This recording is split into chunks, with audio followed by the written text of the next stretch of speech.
বন্ধুরা, তোমরা সবাই কেমন আছো? আজ শুক্রবার, ছুটির দিন। ভাবলাম বেবিটাকে নিয়ে একটু ঘুরে আসি।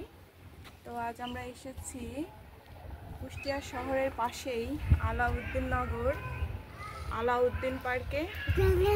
আজ ওনার বাড়ি, তারপরে হচ্ছে এখানে সুন্দর একটি পুকুর, সুন্দর মনোরম পরিবেশ।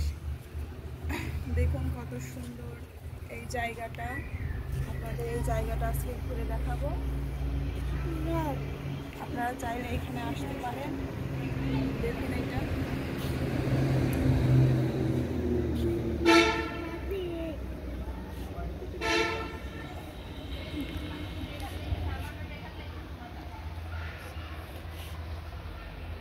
হবে না।